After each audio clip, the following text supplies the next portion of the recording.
Thank you all so much for joining us for the history of contagious disease hospitals in Massachusetts. We're going to explore the complex history of contagious disease hospitals in this state from the 19th to the early 20th century, highlighting their role in shaping public health policy, immigration control, and institutional development. Tonight's presentation is led by Dr. Catherine Anderson Benson, MFA, EDD, an institutional historian and an award-winning author. She has been a special educator for more than 20 years in residential treatment facilities, juvenile corrections, and therapeutic programs. Dr. Benson has written about and lectured on the history of institutional treatment in Massachusetts. She lives in Western Mass with her husband, a very bitey cat, and a special needs dog. And again, tonight's program is sponsored by the Public Health Museum, presented with support from the Tewksbury Library. So, nearly 200 of us who are watching live, and the many more that will watch the recording. Let's give a big virtual round of applause to Dr. Benson for joining us tonight. Dr. Benson, you can take it away. Thanks so much. Excellent. Thank you. And thank you for having me tonight. I'm very excited to talk about this topic. This is a new research interest of mine that has grown out of my many books about asylums and other institutions. So I'm hoping that together we all get to learn something. And I'm so appreciative to see just how many people, not just from Massachusetts, but all over the place, have joined us for tonight.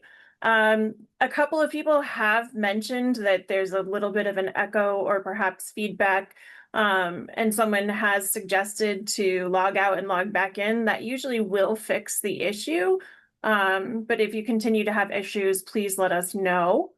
All right. So a little bit about me. So as Robert mentioned, I have been in special education for over 20 years. I'm actually going into my 25th year, but I'm not quite there yet. I am currently the special education and curriculum director at Lighthouse Holyoke. I'm also a public health museum board member. I also work for the Springfield Preservation Trust. I live in Western Massachusetts. I was born in Springfield. I grew up in Agawam, where Six Flags New England is. And I'm also the chair of the Education Committee for the Springfield Preservation Trust. And I am the co-chair of the Massachusetts Special Commission on State Institutions, which is a commission formed solely of individuals with disabilities. And it is the first of its kind in the world. And a big part of what we do is maintaining this type of institutional history. I'm also just a history addict. I love everything about history, even though I have never taught history, which most people are very surprised by. But I have loved history since I was a kid. And given my career, I started out in residential treatment facilities for kids who had been removed from their homes and had mental health issues or developmental disabilities. And I did work in juvenile corrections for a time. I have worked in a number of therapeutic programs. And understanding and learning about the history of institutional treatment, I've found has made my practice a lot deeper and a lot more meaningful.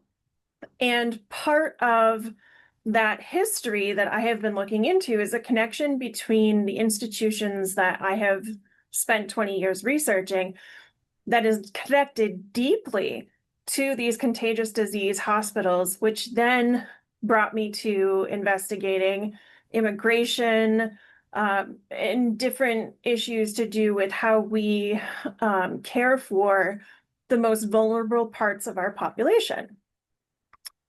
And I do see folks still struggling with echoes. If you did load Zoom... Dr. Kate, I'm going to pop back up.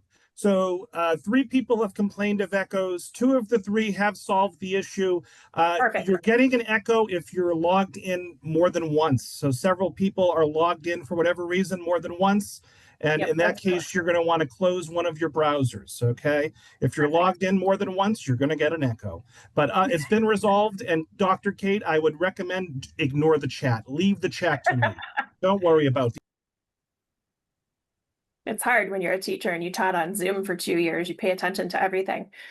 So when I started thinking about contagious diseases, it's easy to think about things like scurvy that came from, sailors not getting enough nutrition on board ships, and then they were more susceptible to other diseases. And you think about um, the entire process of coming from Europe and colonizing the New World. We think about smallpox blankets being handed out to the Native Americans, and some of the ways that some of the early colonists felt about contagious diseases.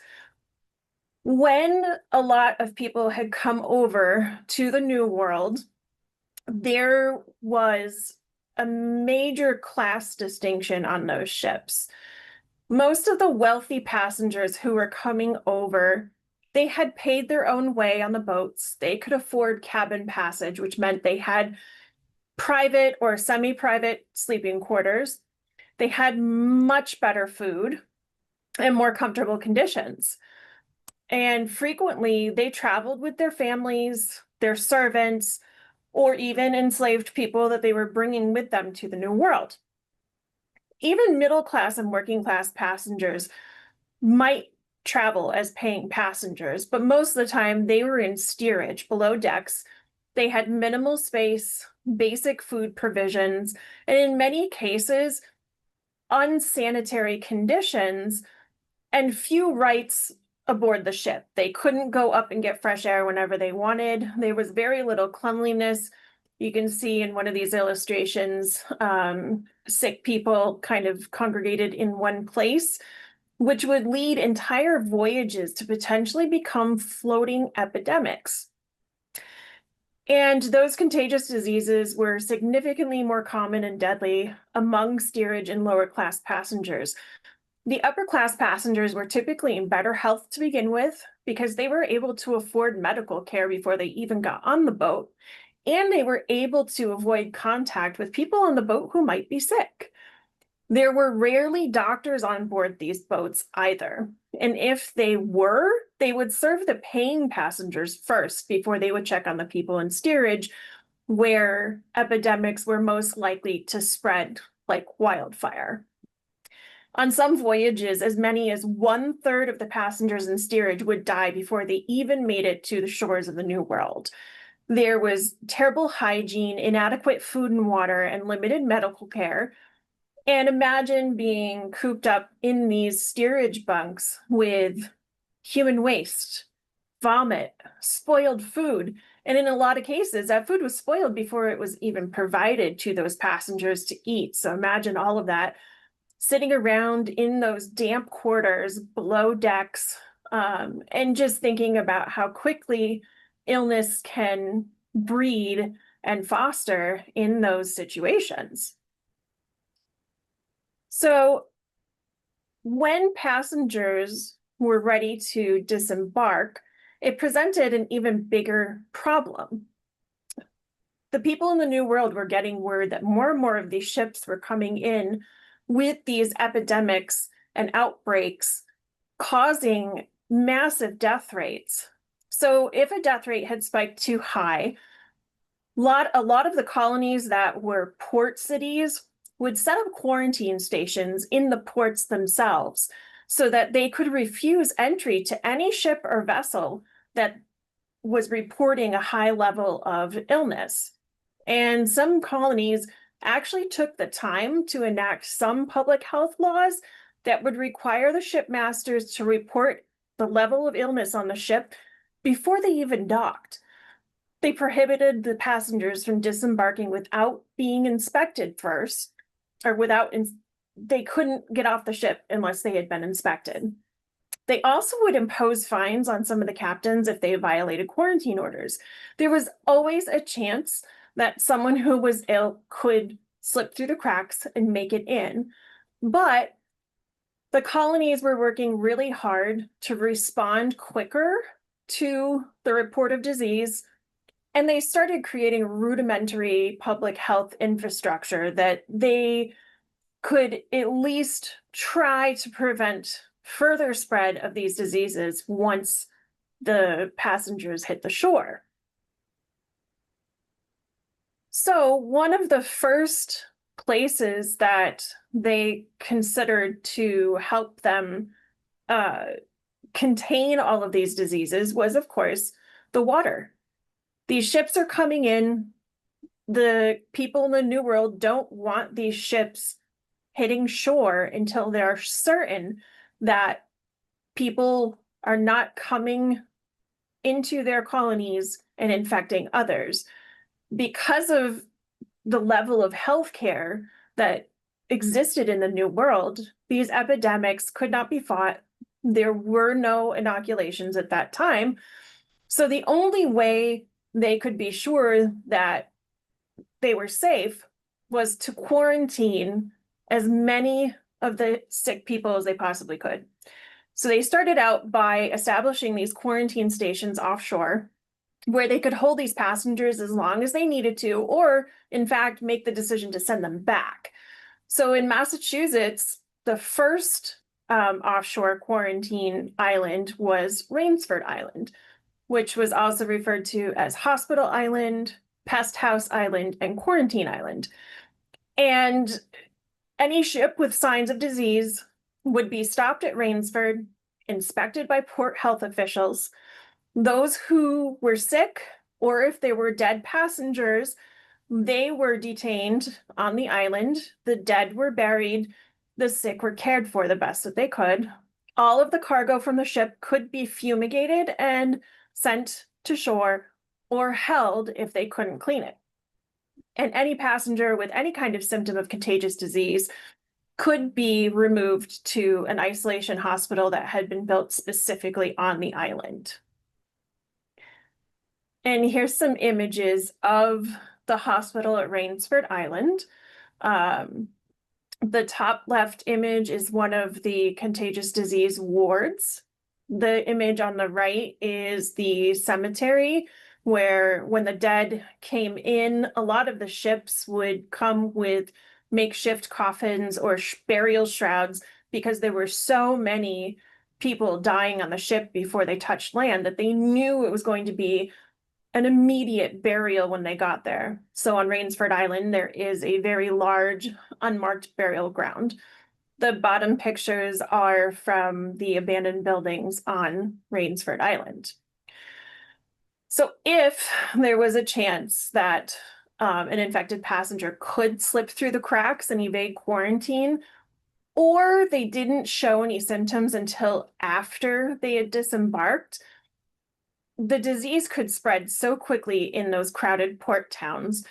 And the most concerning diseases that they were dealing with were smallpox, yellow fever, and typhus, and all of which we don't see very many cases of any longer thanks to inoculations. Some towns realized that there were folks who were slipping through the cracks, so they responded by implementing house-to-house inspections.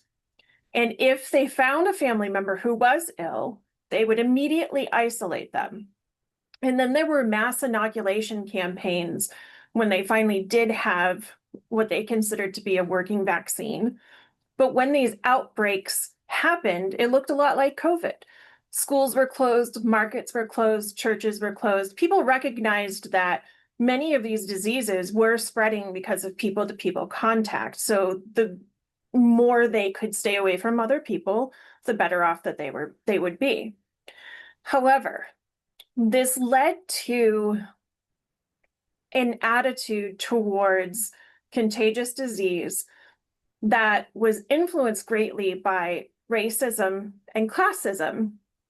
In very many cases, immigrants and the poor who had come to America were often blamed for these outbreaks, specifically the Irish, German, and Jewish immigrants, who were especially targeted in the 18th and 19th centuries. often, if a family had come over and they were sick and they had to be quarantined, when they were better and tried to go back out into the community, they frequently could not get a job. Sometimes they were refused services in a number of places. And there was a great feeling of social stigmatization that came with contagious diseases, even if they had recovered fully. And those who died from contagious diseases were often buried really quickly. Sometimes they were buried in mass graves, and not mass graves that weren't labeled, because of the fear of people going near those bodies, especially around the time when there was a regular practice of grave robbing. Medical schools in the early days did not have access to cadavers in order to teach. So very often people would dig up cadavers and sell them to medical schools. And it was a very lucrative profession at the time. But those resurrectionists weren't necessarily well educated, and people were afraid that if they marked the burial grounds of these individuals who had died from these highly contagious diseases, that they ran the risk of the grave diggers also getting these diseases and bringing them back into the township. So a lot of the graves were not labeled. However, some families did have separate burial grounds outside city limits, sometimes in their own yards. But also sometimes there were larger smallpox cemeteries and other contagious disease cemeteries that were located outside of the city limits, so that people could have a place to know that their family member was buried, but it was away from the rest of the town, so that they didn't risk, because they didn't know if it was contagious after death or just when people were alive. So they weren't going to take any chances. The other island that also served as a quarantine station was Deer Island. The island was originally used during King Philip's War as an internment camp for Indigenous people. But by the 19th century, the island ended up being a landing point for thousands of refugees from Ireland. And again, this is around the time that that social stigmatization piece came into play, because there was such a feeling of fear and loathing of the Irish, that now the Irish are coming in already ill or compromised because they haven't had adequate food, they haven't had adequate medical care, and they're coming to the New World for these opportunities, but that contagious disease piece was getting in the way. So in 1847, the hospital was established on Deer Island to treat incoming immigrants. And about 4,800 men, women, and children were admitted over the life of the hospital. And it served a very important purpose in 1918 during the flu pandemic, where they spent time trying to develop a vaccine. However, as often happens with institutions that care for the poor or for immigrants, the quote unquote volunteers who were inoculated against the flu were actually prisoners. There was also a prison on the island, and the doctors who were experimenting with inoculations were using prisoners as their test subjects. None of the volunteers got sick from the inoculation, which was a success. However, the ward doctor who was caring for them did contract the flu and die. The doctor who was in charge of the experiment, Joseph Goldberger, did publish a report on the experiment in 1921, but did not mention that the volunteers were prisoners, and it only briefly mentioned that the ward doctor had contracted the flu and died. So in 1896, the entire facility, which had also been used as an almshouse for the poor, was turned into a short-term prison for Suffolk County. And the Deer Island House of Correction actually existed until 1991, when all of the prisoners were permanently transferred to the South Bay House of Correction. The Deer Island prison is so emblematic of this time and so etched into the minds of the people in and around Suffolk County that it actually shows up in one of Sylvia Plath's poems called Point Shirley, and it also appears in her novel The Bell Jar. It's a little interesting facts for you that go along with some literature. Another island hospital was Essex Hospital, and it was on an island called Cat Island, which is now called Children's Island. I did not look into the reason why it was called Cat Island, but now I feel like I might need to know. So that might be a follow-up question that I'm going to have to do some digging on. Being from Western Mass, all of these little Boston islands are new to me. But in 1773, the town of Marblehead had an epidemic of smallpox. So Essex Hospital was built on Cat Island, and it was a relatively small hospital.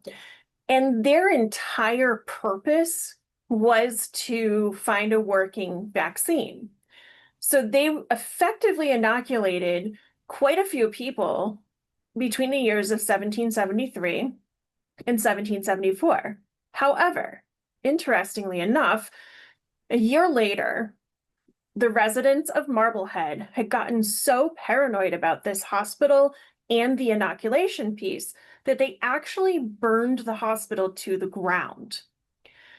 It's important to think about the time and place in which these hospitals existed. When the New World was colonized, even though most of the people coming to the New World were looking for religious freedom, their religious beliefs then impacted how they viewed things like contagious diseases. And sometimes that religious fear clashed with scientific approaches, particularly when they started to introduce these inoculations. A lot of people resisted the idea of inoculations because it was tampering with divine will. If God had sent this disease, intervening medically was seen as a lack of faith or even blasphemy. But on top of that, it was layered into just the general fear of contagious disease and the fear of death in general. In colonial America, we have to think about the fact that people were dying young. There was not quality medical care. There was not a great deal of food available. Shelter was meager at best. And then that fear gets intertwined with religious belief, superstition. All of these disease outbreaks were frequently interpreted by the Puritan people as not just a physical affliction, but also as a spiritual warning, divine punishment, or a sign of some sort of moral failing, that you had to be a certain type of person to be impacted by these contagious diseases. And this shaped how people responded to these illnesses, how they treated the sick, and how they interpreted these public health crises.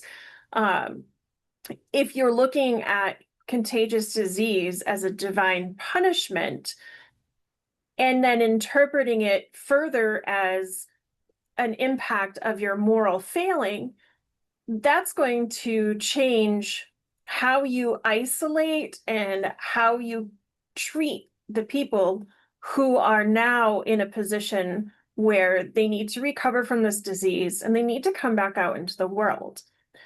But a lot of the ministers were preaching that these outbreaks of smallpox, yellow fever, dysentery were warnings that people needed to repent, to pray, and to return to godly living, which is a complete antithesis to what the science was telling the early medical practitioners. In many cases, when these epidemics broke out, those island hospitals were wonderful, but there were also areas in which, when the suburbs started to grow outside of these major cities, where care was necessary in those particular areas, especially the more rural areas. So for a very long time, towns were engaging in the creation of pest houses and temporary smallpox hospitals. So in Worcester and the surrounding areas, rather than having custom-built hospitals in the center of the city, they started operating out of already existing buildings. And in most cases, it was people's homes. So in 1752, patients were being treated in the home of Robert Crawford on Green Hill Farm. And this was now that they were learning that they could do this, they could take these houses that were already somewhat isolated and use them as a temporary hospital. This practice began to spread. So in August of 1776, Worcester County granted permission to a number of individuals to establish temporary smallpox hospitals, one of which was in Fitchburg, and run by Dr. Thaddeus McCarty. And then Worcester County realized that by taking these proactive measures and establishing these small dedicated care facilities, that kind of disease response would actually lead to a decrease in the spread of the disease. And eventually the necessity for these smallpox hospitals lessened after they had developed the first successful vaccine. And that replaced the original inoculation method from the 1700s that people were very, very afraid of. So there was a slight movement from these large institutions out on islands to coming into treating people in their own communities. However, there was still the need for large-scale hospitals to treat these contagious diseases. And in many cases, because the island hospitals were in effect seasonal, they were not permanent solutions, especially for the colonies that were landlocked and needed to continue to care for people who developed symptoms long after they had come to the United States.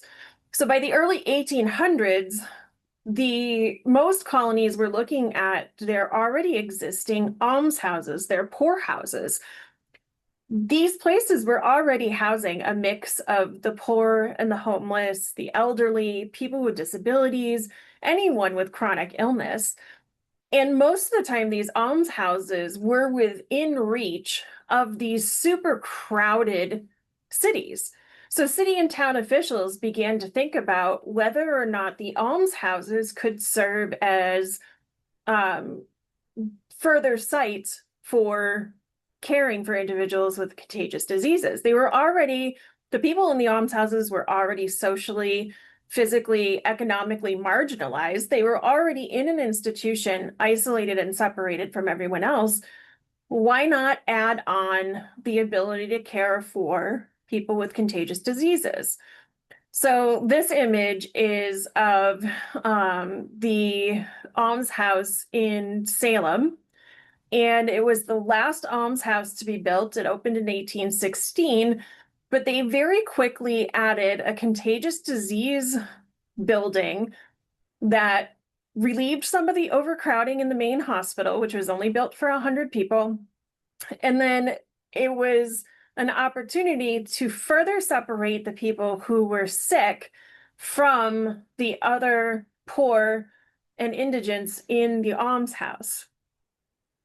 And some of that thinking was positive thinking of separating and isolating the disease itself. However, they also wanted to separate and isolate those folks so that the ones who were not sick could continue to work at the almshouse, doing whatever it was that they were meant to be doing to work off their social welfare piece.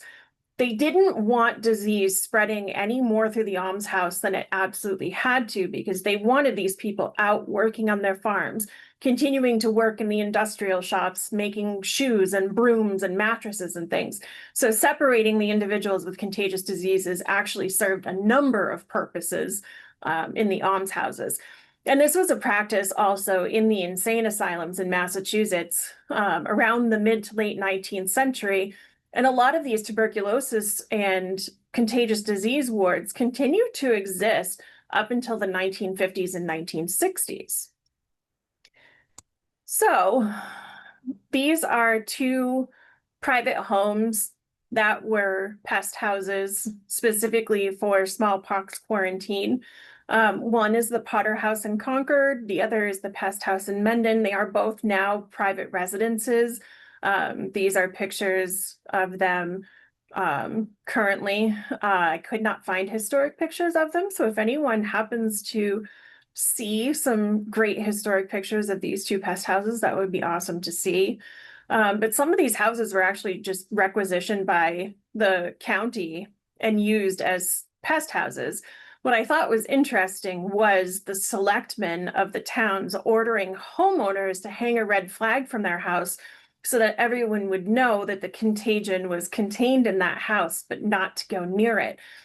And when we think back to some of us as children, hearing some of the nursery rhymes, or also hearing some of the urban legends or the old wives' tales that told you to, if you saw the red flag, to cross the street. This is where it comes from.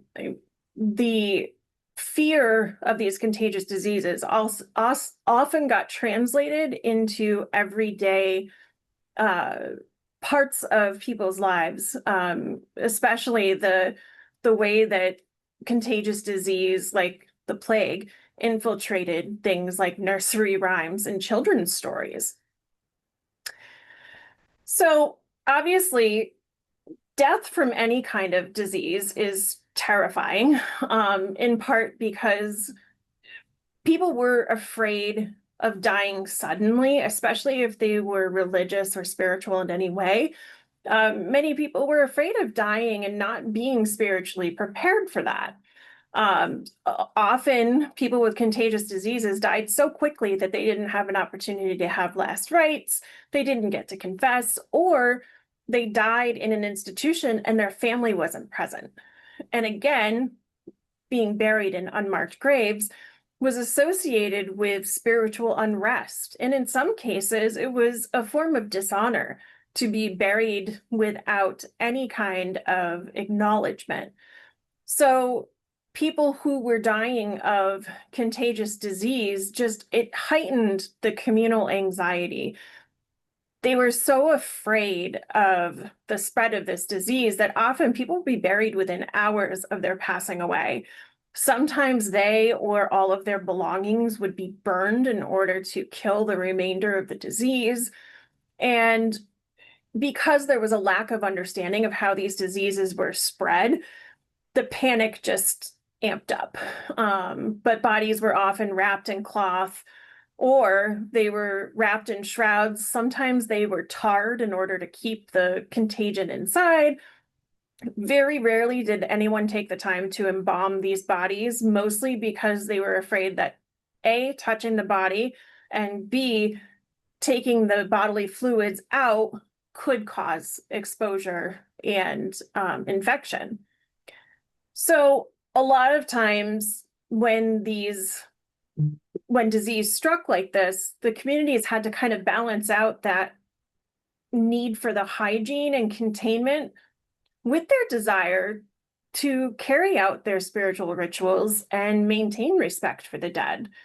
The middle image in this particular slide is a grave of Sarah Wilton.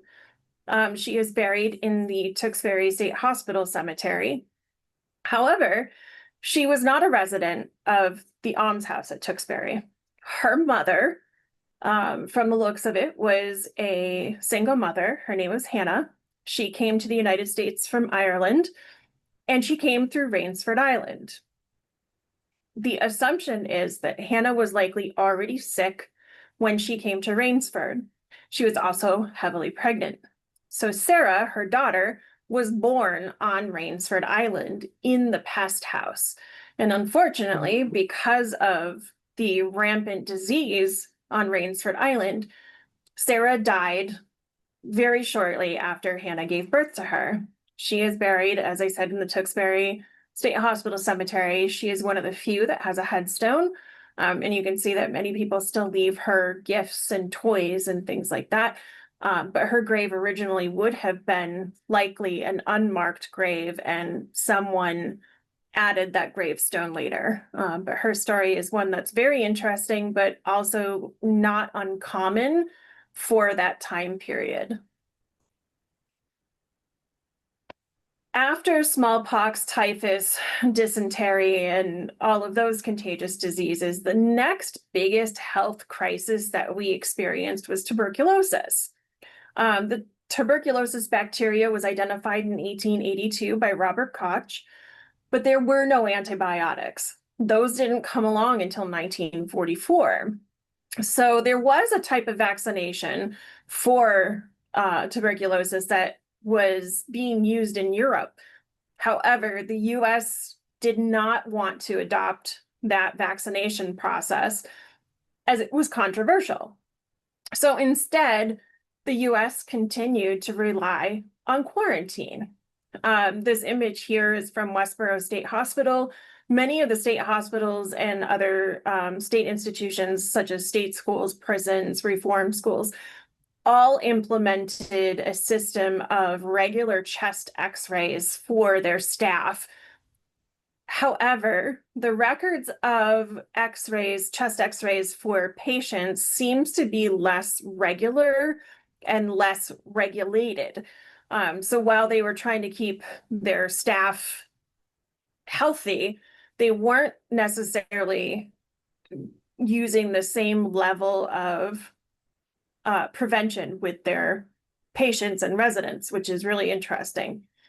But as these continued diseases impacted how we were caring for the poor, the disabled, the elderly, a lot of reformers were pushing for a particular type of quarantine laws. They wanted these special hospitals built.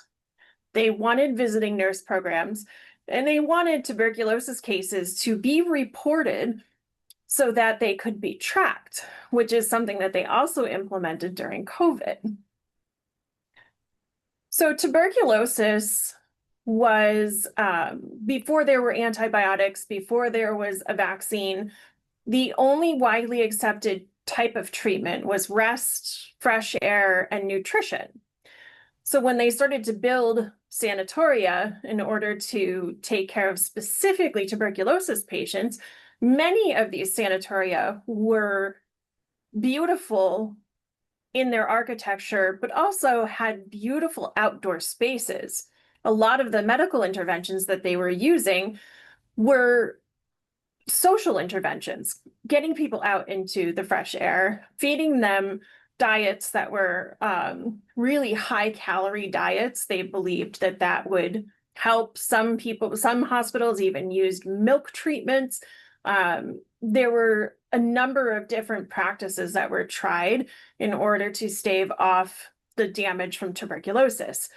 In 1898, Massachusetts actually built the first state-operated sanatorium for tuberculosis in the United States, and it was Rutland Heights. There were a few medical interventions, a few surgeries that were being tested out. If anyone has watched the TV series The Crown, they show the process of King George having part of his lung removed. That was a big that was actually one of the more popular ways that any kind of lung disease, including tuberculosis, was removed from the body. Tuberculosis was, and still is, a very nasty disease. They nicknamed it consumption because of the way it consumed the body of the person it had infected. The person would waste away, and it was a horrible way to die. And of course, it disproportionately struck the poor, the working class, immigrants, and any institutionalized population where that disease could spread, again, like wildfire. However, strangely, tuberculosis is the one contagious disease, besides perhaps scarlet fever, that gained a romanticized view, especially in Victorian literature. Many artists, poets, and delicate beauties were linked to consumption. It slowed down the way people reacted to tuberculosis because it had been so romanticized. Even as I was preparing this presentation, I thought about one of my favorite children's books was called The Doll in the Garden. And in the story, there's an older woman who talks about her friend Louisa, who died of consumption as a child. And Louisa is portrayed as this beautiful, waifish little girl with the white Victorian nightgown and the curls, and she's coughing up blood into a handkerchief. And that was a children's book. So tuberculosis being the leading cause of death in most industrialized nations by the turn of the century was also, again, a subject of children's literature.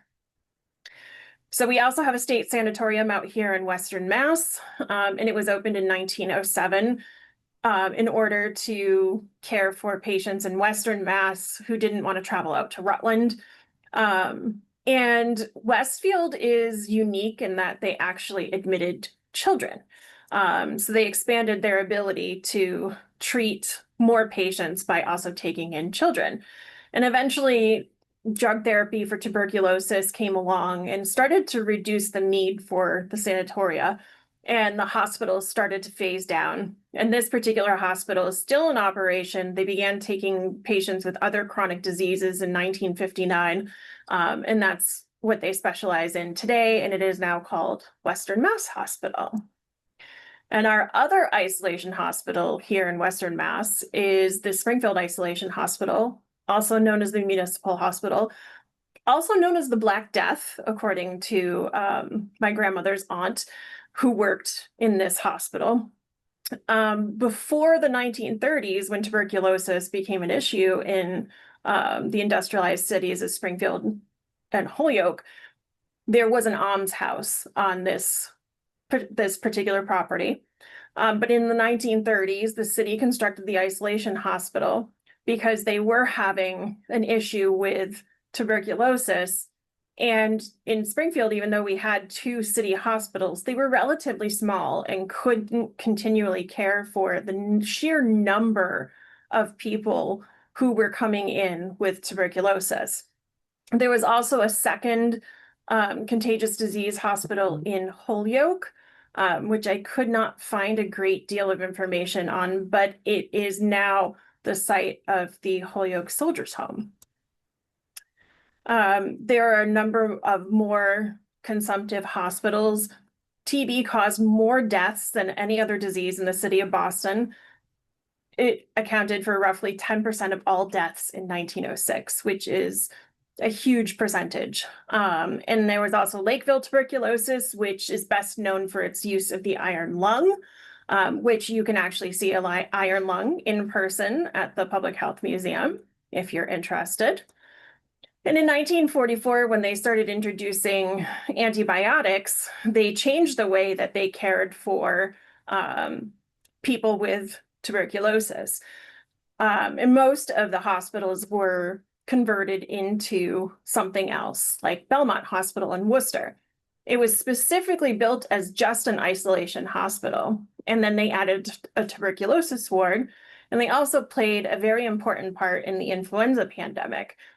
However, by the 1950s, the hospital was converted into a long-term nursing facility called the Belmont Home. And from what I understand, that building has been demolished, and there is another assisted living building on its property.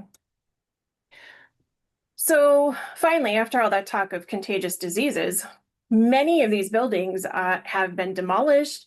They've been repurposed. Some of them have caught fire. The isolation hospital in Springfield is now on the most endangered list for the Springfield Preservation Trust.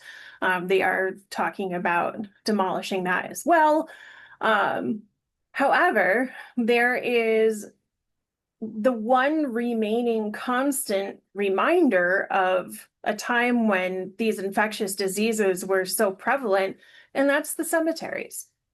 So institutional cemeteries are often unmarked, they're often forgotten, the records are difficult to access, and in some cases, people are not sure what these cemeteries are and what they stood for. But in Massachusetts, there are 13 distinct smallpox burial grounds. Of course, there are other cemeteries where smallpox victims might have been buried, but there are 13 that specifically say smallpox hospital. And these sites span various time periods from the 1760s right on through to the mid 1800s. So you can see some of the evolution of the outbreaks, but also the evolution of the public health responses as you look at the numbers of victims and how they decreased over time. And there are some areas like Cape Cod where there are several of these cemeteries, obviously because they are close to the ports. And to think about the fact that there are 13 specific cemeteries in Massachusetts that are dedicated to contagious disease victims, but also thinking about all of the other unmarked cemeteries that exist. The example of Sarah Wilton buried at the Tewksbury State Hospital Cemetery, that these individuals were isolated and marginalized, in many cases, immigrants, people who were poor, people who were disabled, elderly, mentally ill, all in one place. And we look at just yet another layer of isolation and marginalization with these unmarked cemeteries that also kind of bleed into the unmarked cemeteries of the other institutions in Massachusetts. And it's very interesting to think about how going forward, when we think about this history, how can we continue to share this history so that these burial grounds don't get absorbed into a lack of knowledge and understanding. And I recognize that it is 7:49. So I would love to take some questions, and I feel like I blew through that. So hopefully everyone got a chance to hear everything that I said and take a look at the pictures. So I'd love to take a couple of questions. So folks, let's give Dr. Benson a big virtual round of applause for a great presentation. And we have plenty of time for questions. An anonymous attendee asks, is Ransford Island still in existence today? So yes, the island does still exist. However, it's no longer accessible. There was an issue with the bridge that used to go to the island. There was a safety issue. So they took the bridge down and they have no plans right now to rebuild it, which I think is very strange and very interesting. But the building, some of the buildings, original ones, are still there. The burial grounds are still there. So it's it would be a great place to see some real serious research happen.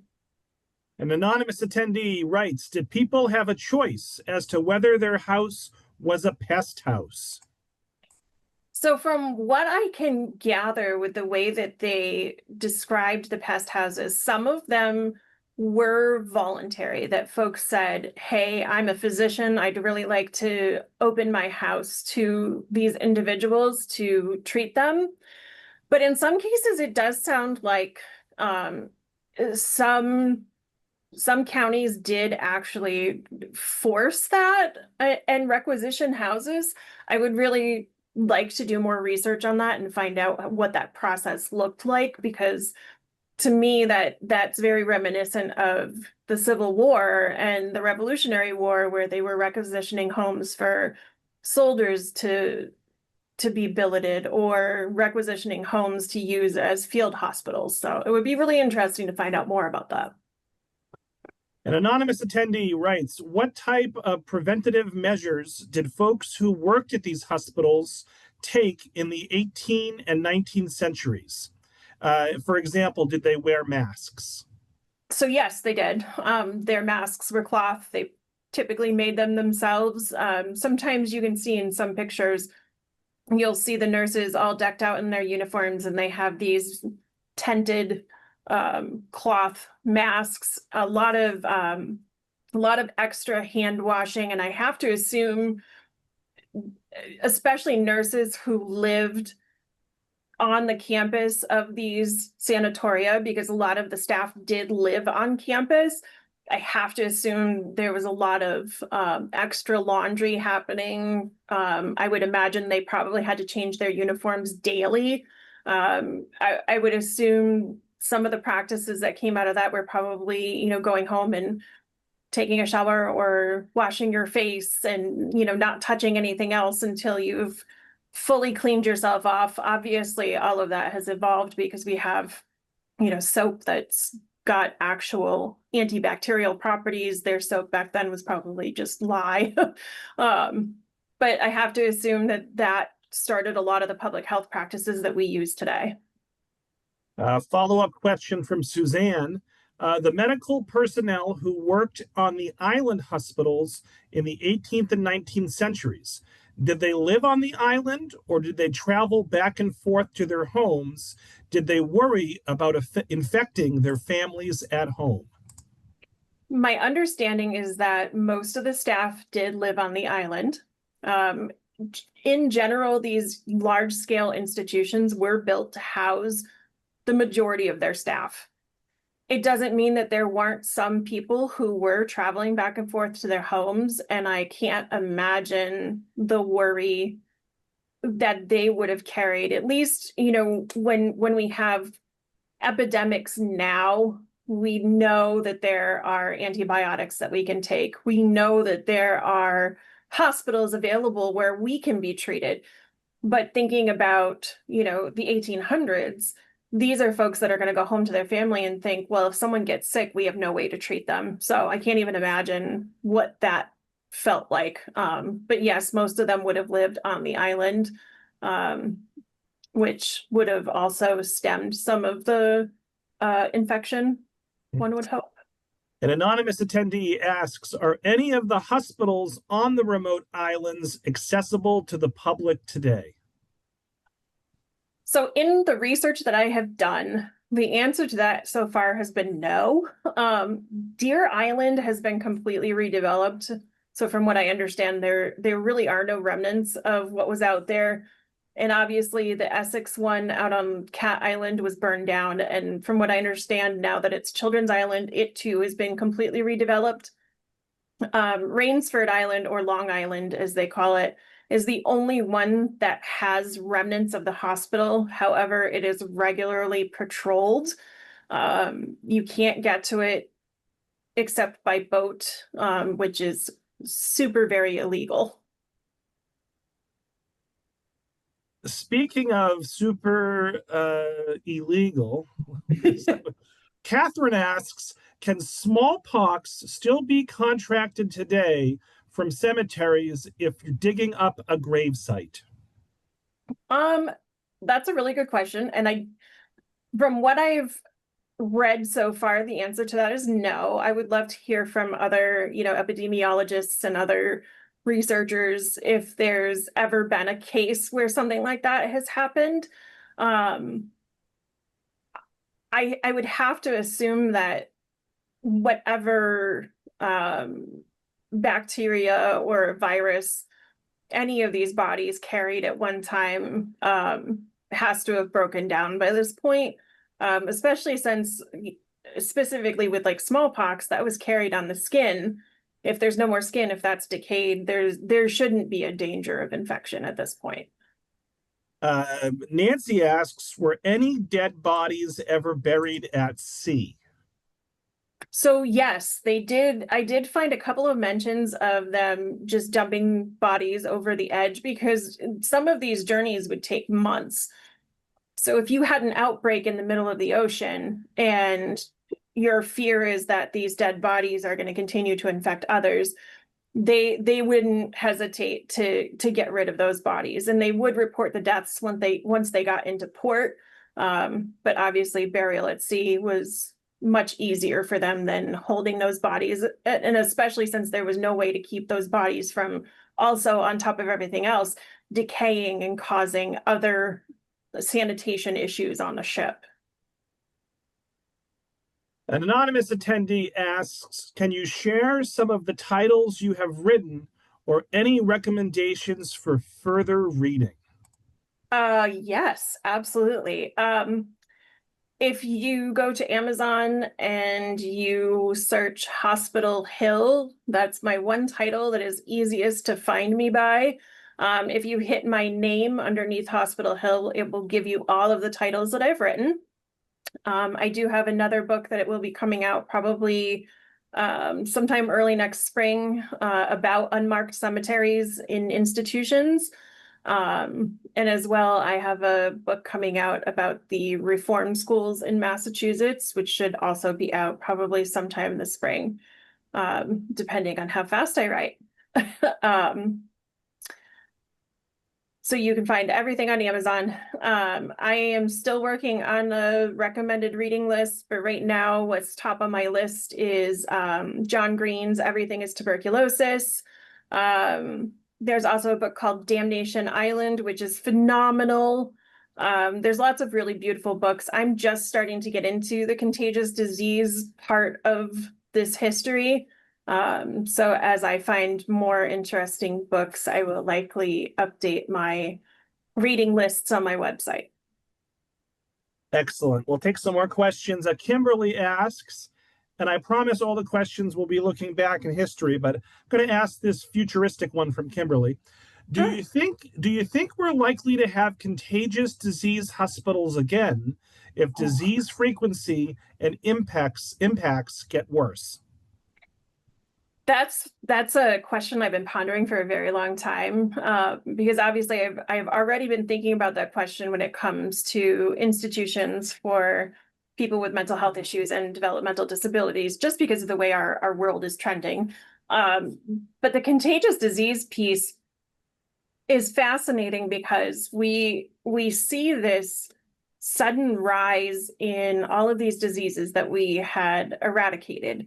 Some of it is from people who are not vaccinated, but some of it is also organic. It's happening in other countries. And when people travel or they come in contact with other people who, live in the United States, and that starts to spread, we're seeing a resurgence of tuberculosis.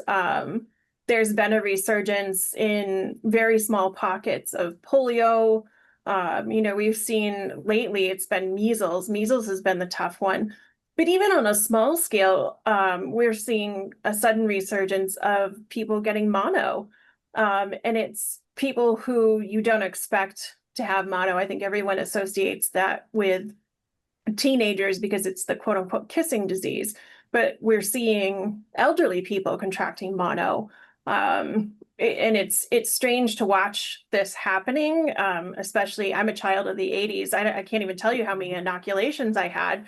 And we're learning now, the closer we get to 50, that some of those inoculations don't hold out past 50. So we have to start looking at new ones. So that's a long-winded way of saying I think there's a chance we may be looking at some sort of contagious disease treatment. I don't know if it's going to be, they're going to start small with specific wards and hospitals, or if they're just going to go full tilt and start building isolation hospitals again. I don't know, but we're going to have to do something at some point if these resurgences grow. So we'll go 5 more minutes because I think I had you start speaking around 7:05. So we'll go 5 more minutes. People have lots of questions about lots of specific hospitals. I'll ask a few. Paul wants to know, where was the Boston Consumptive Hospital?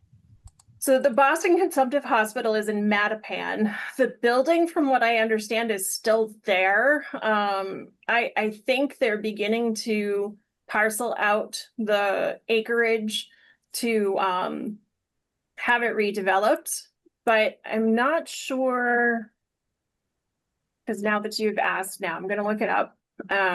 Let's see if it gives you. So it does not give you an actual address. Oh, yep, it does. If you look at the Wikipedia page, it gives you information. I think that would make it easy to find the particular hospital. It looks like it is on River Street. But it, from what I understand, it's active development, so I don't know how close you can get to it. All right, let's see. Teresa wants to know, I'm curious as to Munson State Hospital in Munson, Mass.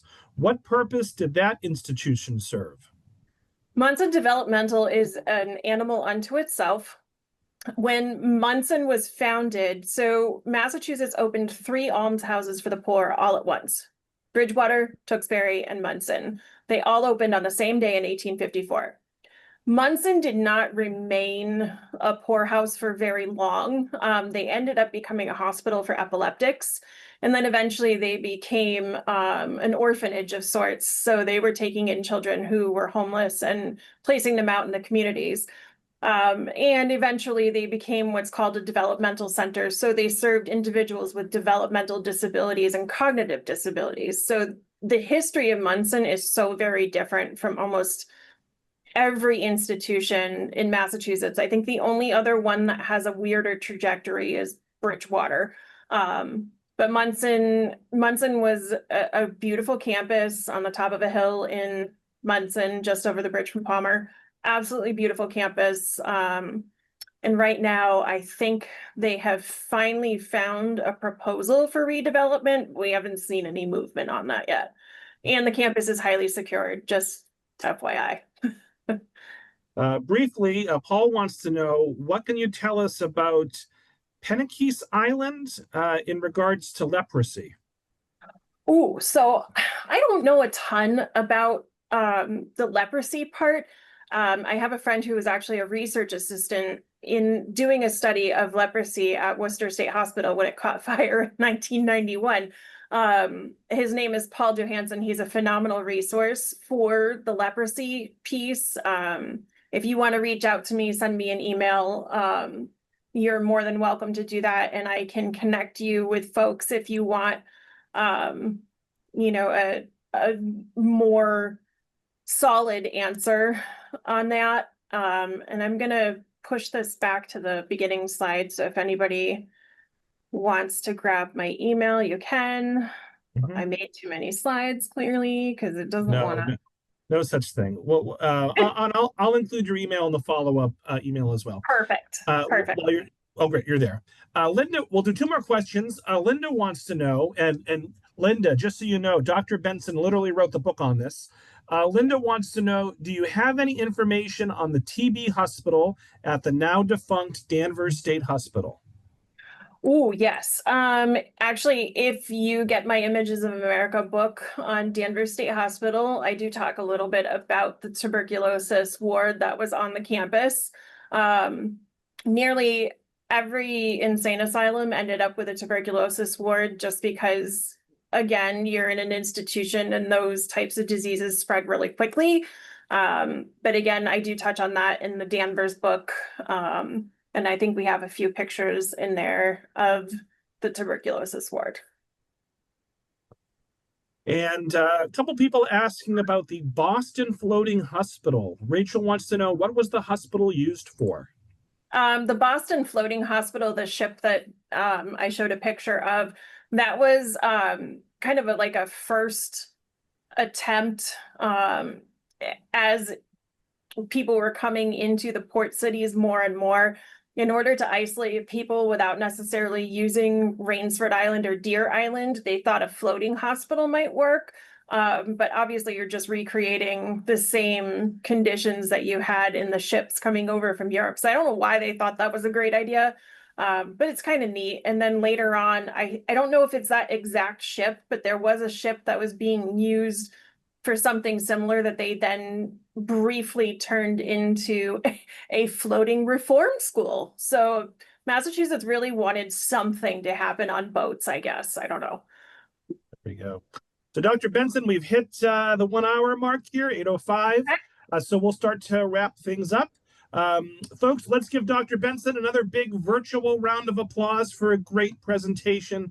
Dr. Benson, any last words for the audience? Anything else you want to plug?